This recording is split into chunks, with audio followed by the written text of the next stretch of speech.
Secularism की definition करते हुए ऑनरेबल इलाहाबाद हाई कोर्ट ने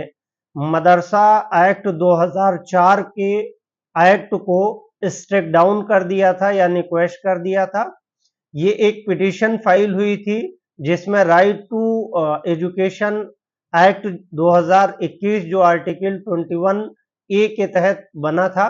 उसमें फ्री एजुकेशन की बात की गई थी। और फ्री एजुकेशन में ये कहा गया, एक पिटीशन फाइल हुई उस अंशुमान राठौर की तरफ से, वो रिट्सी थी, जिसपे ऑनरेबल डिवीजन बेंच ने सुनवाई करते हुए ये ऑब्जर्वेशन दिया कि मदरसा एक्ट 2004 ये रिलीजियस बेस पे है और सेकुलरिज्म के खिलाफ है, और मदरसा एक्ट को लगभग 95 पेज के ऑब्जर्वेशंस के साथ मदरसा एक्ट को क्वेश कर दिया था, जिसको लेकर के लगभग उत्तर प्रदेश के सभी मदारिस के लोग चिंता की स्थिति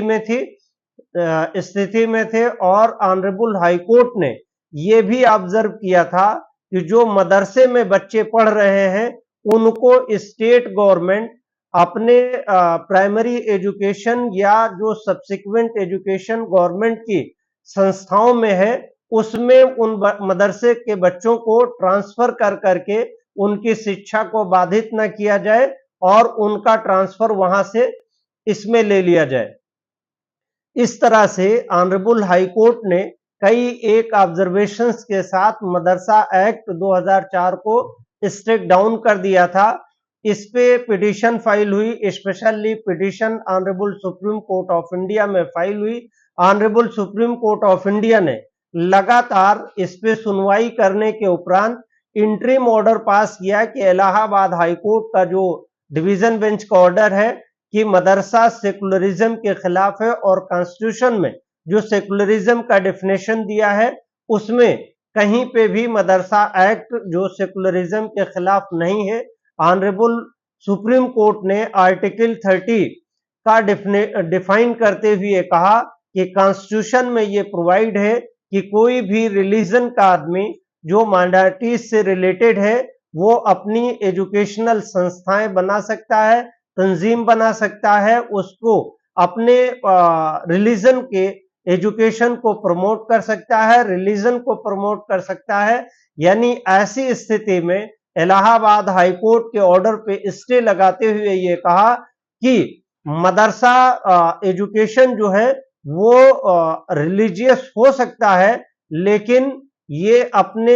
रिलीजन को प्रमोट कर रहे हैं और ये आर्टिकल 30 कॉन्स्टिट्यूशन ऑफ इंडिया में कवर है, इसलिए इसको इलीगल डिक्लेयर करना हाई कोर्ट ने गलती की है। और हाई कोर्ट के ऑर्डर को इंटरिम तौर पे स्थगन करते हुए उस पर रोक लगा दी थी। सब्सिक्वेंटली स्टेट गवर्नमेंट के जरिए से एक नोटिफिकेशन जारी करते हुए जो मदरसे में बच्चे पढ़ रहे थे उनको दूसरे गवर्नमेंट संस्थाओं में ट्रांसफर लिया जा रहा था, जिसको लेकर के एक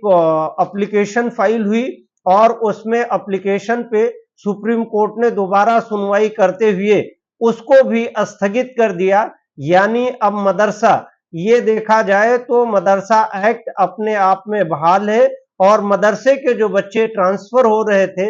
एज पर गवर्नमेंट ऑर्डर उसमें भी स्टे हो गया है। यानी जो मदरसे पे हाई कोर्ट के ऑर्डर के परसुएंस में खतरा मंडरा रहा था वो कहीं ना कहीं वो टलता हुआ दिखाई दे रहा है। और honourable chief justice of India doctor DY Chandrachud ji के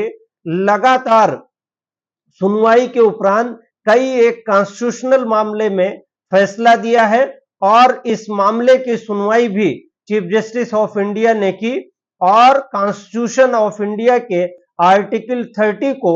कायदे से एलोबरेट करते हुए ये कहा कि मदरसा अगर रिलीजन का भी एजुकेशन देता है या रिलीजियस एजुकेशन देता है तब भी ये कॉन्स्टिट्यूशन में जो सेकुलरिज्म की डेफिनेशन दी गई है उसके खिलाफ नहीं है। यानी अनेकता में एकता के डेफिनेशन को honourable supreme court of India ने सेकुलरिज्म का डेफिनेशन दिया है। यानी कोई भी धर्म अपने मजहब का प्रचार और प्रसार कर सकता है, ये honourable supreme court of India ने सेकुलरिज्म के डेफिनेशन में तय किया है।